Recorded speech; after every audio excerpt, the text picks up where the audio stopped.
You know quarantine done did something to me if I'm making a video like this. But I must say, this is a video that I'm probably going to like out of all of my videos that I've ever posted on my channel thus far. So if you want to see how I spent my quarantine time, stay tuned. I've been watching you, so tell me what to do. I want it, girl, I need it. Give me all of you tonight. Hi, I'm Tassie and welcome back to my channel. If you're a returning subscriber, welcome home. And if you're a new subscriber, make yourself at home. So if you read the title, you will see that today we are going to be talking about the KeyAir Angels. Let's just put it out there, long story short, quarantine is boring. And when you're bored, the only options that you have is to sit down and reflect and think about your past and stuff like that. And I have to say this was definitely a part of my past. Well, not directly because I wasn't a member, but it definitely was something that I remember from back in the day. And due to me being bored, I went searching, investigating, lurking, the whole 9 yards. Honestly, I went investigating and dived deep so much. I just felt like it got to a point to where even when I got my answers, I felt crazy for even doing that much work for this particular topic. So to make myself feel better, I decided to make a video out of it so I didn't look like a complete crazy obsessed person.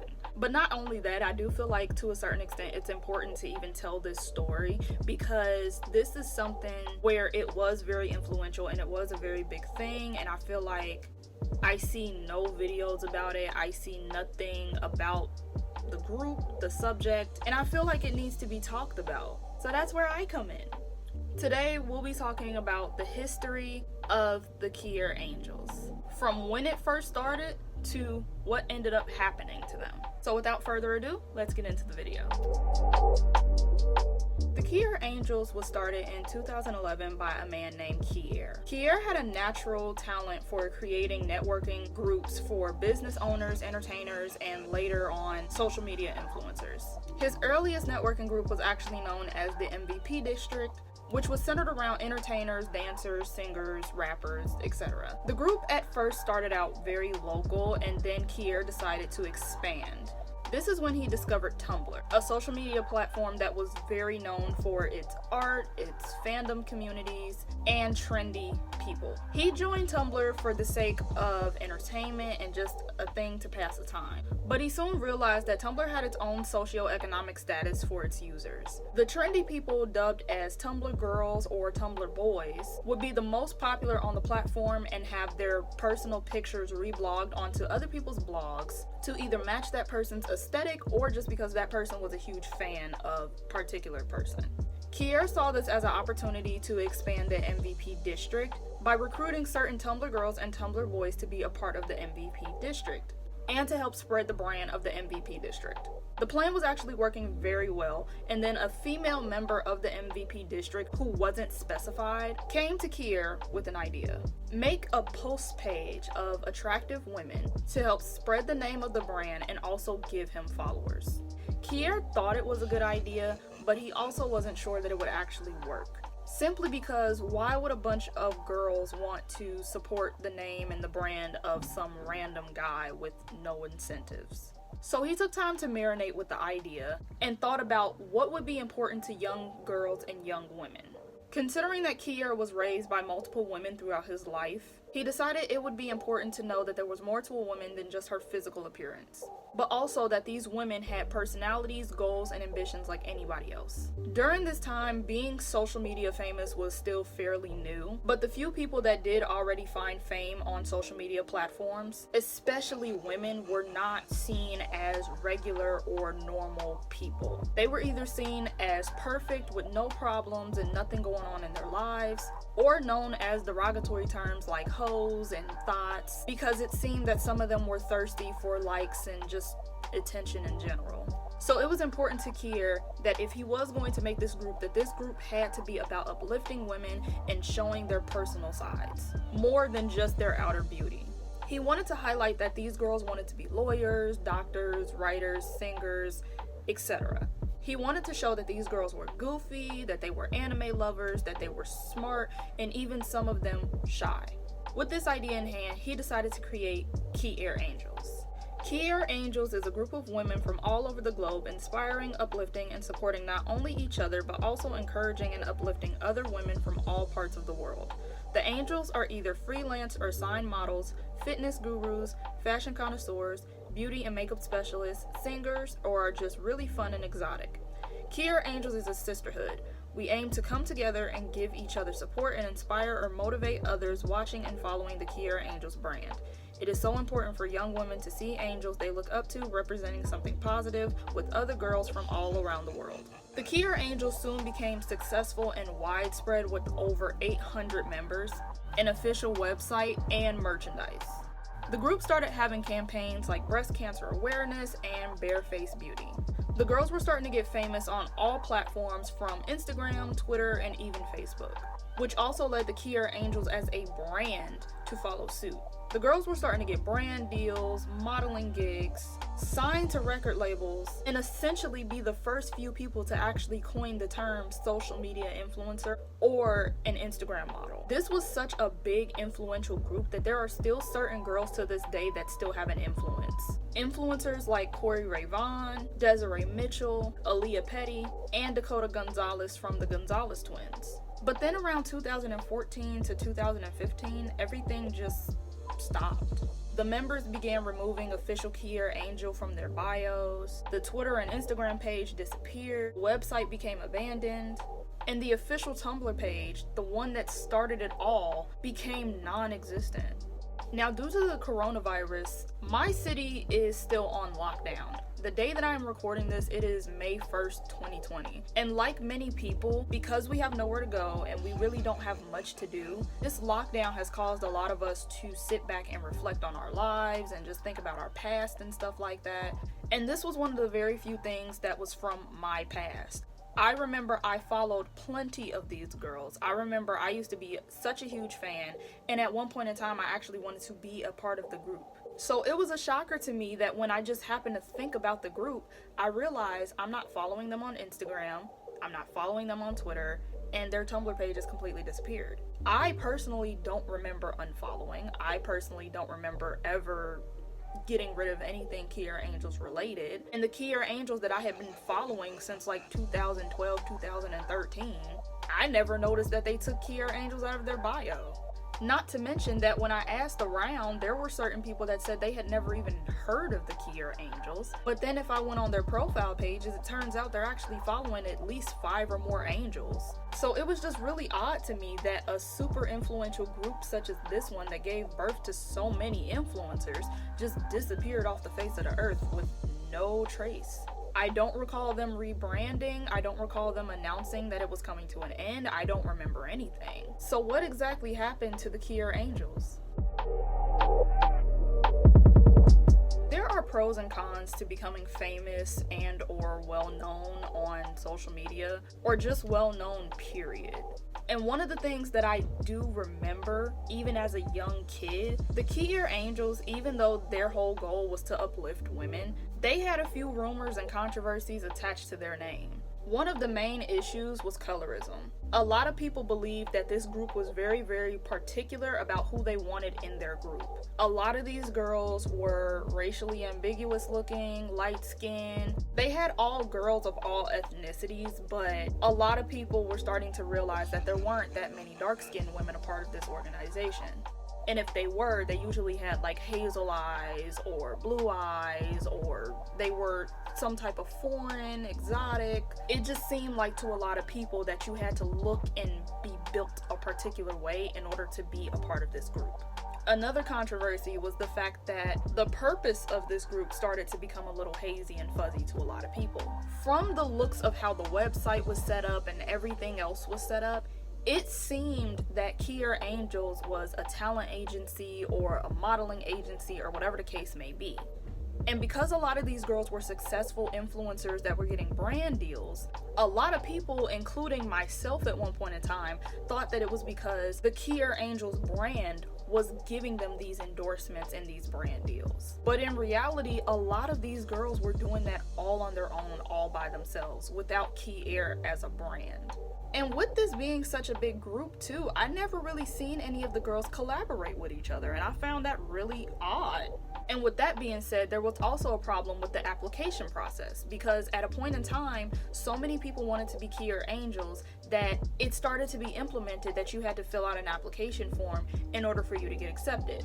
Now, I can't find the official application form because I guess since it's no longer a thing, they just got rid of it. But the few things that I do remember about this application was that this application did ask for at least one full body photo of yourself and 2 good unfiltered selfies of yourself. And you had to pay an application fee. And I don't remember how much it was, but it was probably like $20, $25 if anything, probably less than that. And you had to be at least 16 in order to be a part of this organization as well.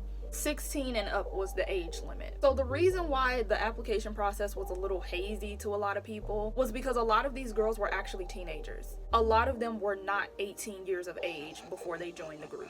The pictures that were being requested were not professional headshots or professional full body photos. They were literally just any old photos that were on your phone, and you send them in to some random guy and he tells you if you're in or not. As a teenager, I didn't even sit down and think about why that would be kind of controversial.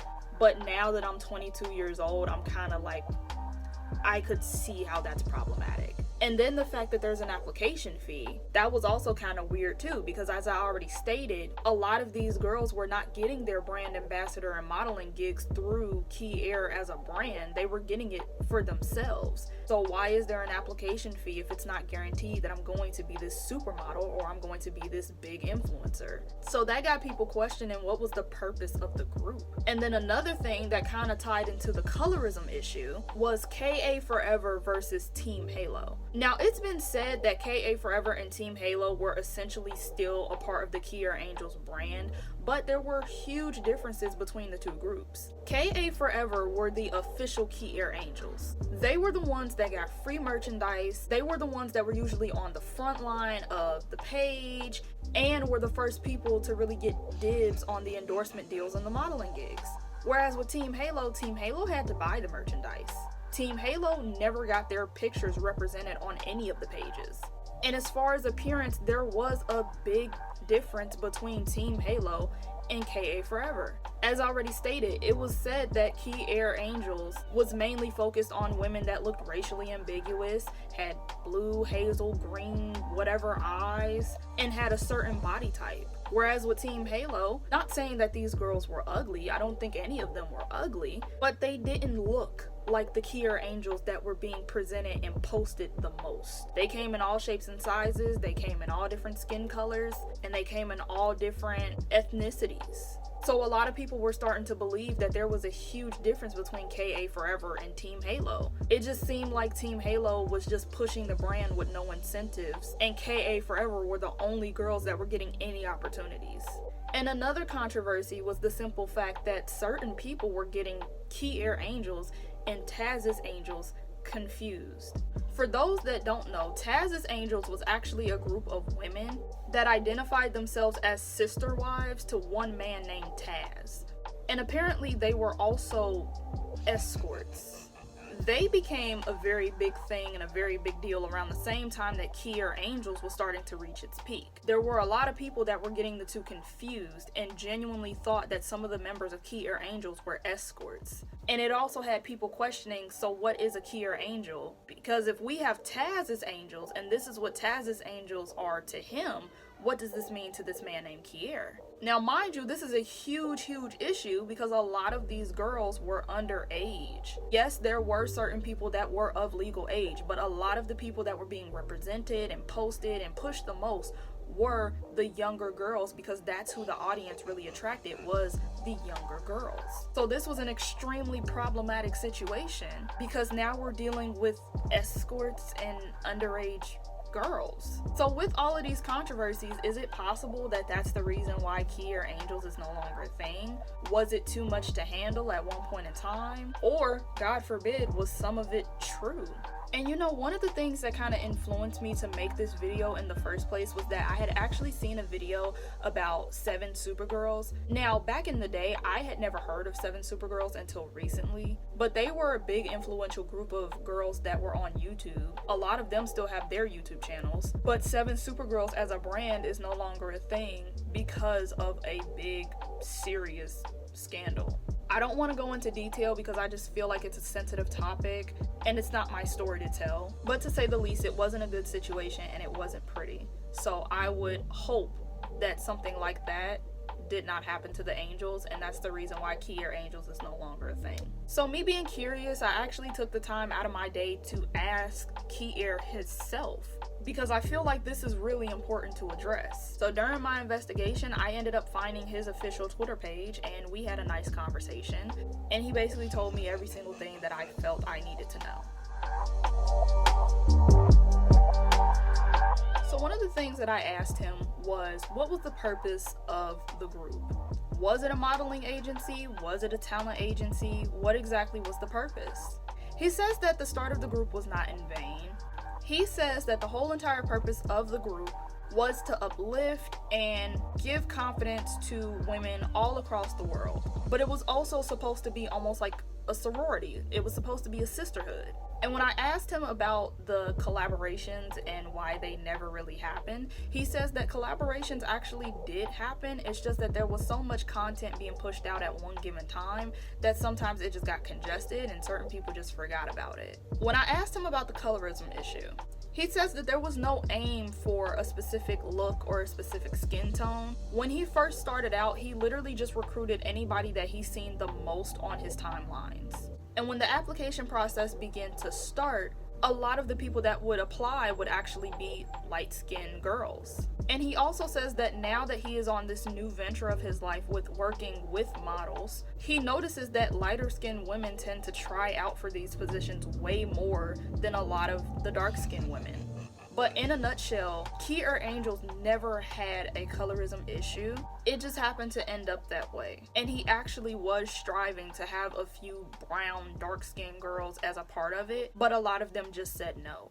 I also asked him about KA Forever versus Team Halo, and if that was a difference, and whether it was set up by looks, skin color, or anything in between. He says that Team Halo was actually about inclusivity because originally Team Halo was actually its own separate entity. I believe the group used to be called Bold Beautiful Models or something along those lines. And basically whoever started the group, they just, I guess, gave up on it and they didn't want to do it anymore. So KeyAir took over and rebranded it as Team Halo. And those girls from that division became an association with the KeyAir Angels. There was no divide, there was no difference of appearance, there was no malicious intent behind separating the two. And when I asked him about the application process, he let it be known he had no malicious intentions with any of the girls' pictures. The reason he would ask for pictures, especially full body photos, was because he wanted to make sure that these girls were respectable young women and that there was more represented to them than just their bodies. So if there were girls where they were the types where they were always taking butt pictures or like very provocative poses, he didn't want them to be a part of the brand. Because essentially he wanted this brand to be big, and it did get big. He wanted the people a part of this brand to represent it in a positive light. And not only did they have to send in pictures, they also had to give a description of themselves and their personalities.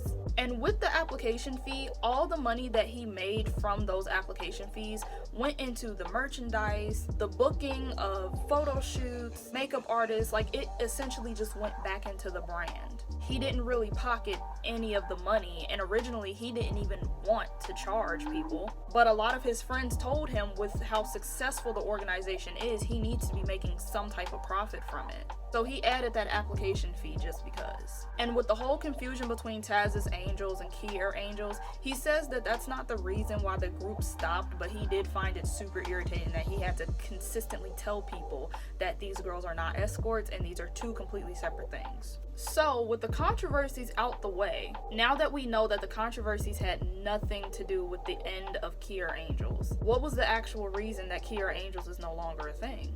He says that a lot of the girls actually got way bigger than the brand itself, and he just stopped getting responses from a lot of them. A lot of them just stopped associating themselves with the brand. And another reason is that he feels like he didn't handle the brand as best as he could have.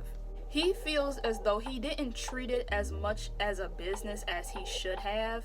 And even though he saw that a lot of these girls were aspiring models, he focused more on the modeling aspect of KeyAir Angels than the actual social media influencer side of KeyAir Angels. Because around the time that this group started, being internet famous was still very, very new. So he didn't think that being an influencer would take off as much as it did, that it would make as much money as it did. And I don't think him or majority of the girls even imagined that they would get as big as they did.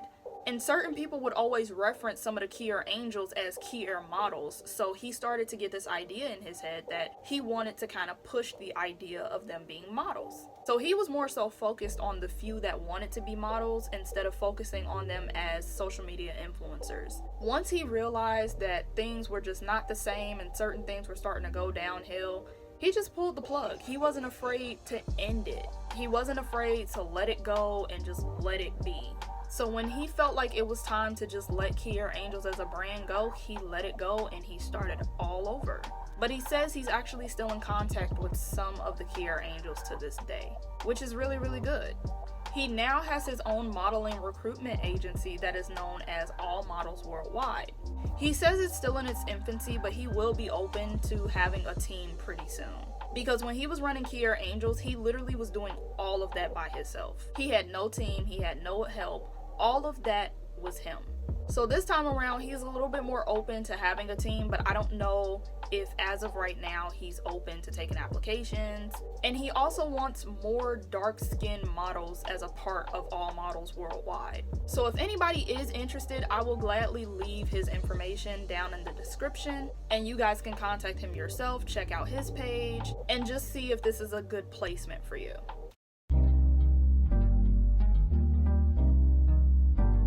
So in conclusion, that is the history of the KeyAir Angels and how it ended. I don't know why I didn't send in my application. I probably forgot. I don't really know the gist as to why I never sent in my application. But even though I wasn't a part of this organization, I have to say that this group definitely did its job, and it definitely helped me out a lot because I was to a certain extent very insecure. It's like I had self-confidence and I was confident within myself, but I really was not all the way there. And some of these girls actually helped me a lot with just developing into my own personal style and beauty and everything. Alexis Marie, also known as The Real Blasian, I'm not sure if she still goes by that now, but she was actually the first angel that I actually followed. And she pretty much opened the door for me to discover KeyAir Angels as a whole. When I first saw her, I didn't think she was real. And that's not in a bad way. Like, it's not a bad way like she looks weird. It's just that, as dumb as it sounds, I had never seen a Blasian until I had seen her. So it just kind of threw me off that she even looked like that. And she was so tiny. Oh my gosh, she was so tiny. She was tiny, she dressed cute, and at the time her hair was cute. Believe it or not, straight bangs and curly hair was a look back in 2010. Don't know why, but it was a thing. And I just thought she was so cute. Like, she literally looked like a baby doll. And of course, as already stated, sometimes when we see people that are attractive or just like all around visually perfect, we tend to forget that these are people at the end of the day. And basically, she was one of those few people where it's like, you wouldn't think that she had any problems. You wouldn't think that she really went through anything. Because if I was conventionally attractive with big boobs and lived in Miami, yeah, you couldn't tell me shit. But all that glitters is not always gold. Even though this girl is beautiful, she actually got bullied for her appearance multiple times in her life. Because it's already stated, I had never seen a Blasian before, and I'm pretty sure a lot of people had never seen a Blasian before at that time. So to them, it was probably kind of like awkward or odd or just weird. And then not only that, there was actually a point in time where she had gotten into a very, very bad car accident as a child. So she used to have like super deep scars on her face. And for a large portion of her life, she actually had to be confined to a walker until she had learned how to walk all over again. And another thing that I did not realize until like probably a few eons ago, her and her mother actually shared a bedroom. All that time that I was following that girl and looking at her pictures, I never peeped that there were 2 beds. Her and her mother shared a 1 bedroom. I don't know the story behind that, but it's just like, once again, you don't think that deep into someone else's life. You see cute clothes, you see a cute girl, and you see, oh, you're from a really popular location. And you just automatically think like your life is set, you're good. You don't think about things like that. And that was such an amazing, humbling thing to discover. And the person that I followed shortly after I had followed Alexis was actually Kayla Devishell. And Kayla is like drop dead gorgeous too. But the thing that stood out to me about Kayla was the fact that her cheeks are like super fat. They're so big. And mine are too. They've kind of gone down a little bit, but like for the longest, I hated how fat my face was. I hated how big my cheeks were. And I felt like that was the reason why I wasn't confident in myself. I'm not the biggest fan of plastic surgery because me personally, I'm afraid of pain and needles and blood and all of that. But I seriously was ready to get rid of these little things. They just irritate me so much. And even as a teenager, I had people my age talking about stuff. Oh my gosh, I just want to pinch your cheeks. Like, I will kill you. Stop it. So I just never felt confident within myself simply because of how big my cheeks are. And when I had seen Kayla is like drop dead gorgeous, but she has huge cheeks too. I'm just like, well, maybe I don't look that bad. Honestly, I could go on and on about some of the girls that I followed and like how they contributed to my life and just me as a whole, but we'd probably be here all day. But I do want to say a few of the people that I did follow that meant a lot to me were Sierra Rios, Rakik, who is also known as the dopest Ethiopian, which she is. I believe you pronounce her name Praja only because there's an I right next to the A, but it could be Praja or Praja, but I like her too. I actually just started following Diamond Goods and I love her. I recently followed Constance too, and it turns out she's like one of the OGs. I didn't even know. But I just have to say, like, if I can, quick thank you to literally all of these girls, just from me personally, because you guys have no idea what you did for me and what you've done to probably thousands of other girls that just don't have a YouTube channel yet. And thank you to KeyAir for even giving them those platforms in order for me to discover them. So before I close out this video, I actually want to share the last remarks of KeyAir to the KeyAir Angels and to the fans of the movement. This is what he had to say. It was a moment, a bright one at that. People have asked why I didn't bring it back, and it just wouldn't work the same in today's climate. But having a beacon of positivity is important in any generation. The Angels loved it, those who supported it loved it, and really meant something to everyone involved in or touched by it. From the breast cancer awareness campaigns to the Bare Beauty movement and the toy drives, and even just those who came to the page for the motivational quotes about loving your true self, discovering who you are, and what your true self even is. Trusting yourself and living in a positive space. It was important for as long as I think it needed to be important. And like most good things, they eventually come to an end, or they find a different way, which for me is all models worldwide. I think all the Angels are dope. I have no ill will towards any of them. I don't think they have any against me. There are definitely some that will pretend like they don't know what that even is, and that's okay. That's their prerogative. But it did many things for many young women who are now adults with their own brands, businesses, and families of their own. I still connect with a few, and it's great to reminisce on what used to be, but it's even greater to contemplate the future and where we go from here. As long as everyone is moving upward one way or another, I'm happy for them, and I'm happy about how everything ultimately has panned out. So with that being said, thank you KeyAir for your time. Thank you KeyAir not only for starting the KeyAir Angel, but for also giving me the time out of your day to answer a few questions. And thank you to all of the Angels, including Team Halo, just in case nobody has told you how important you are to all of these girls. I can only speak for myself, but I promise you, you have done so much more than you could ever imagine. I am so proud of everyone, and I wish everyone but the best on their new ventures in life. So with that being said, thank you for watching, and I will see you next time.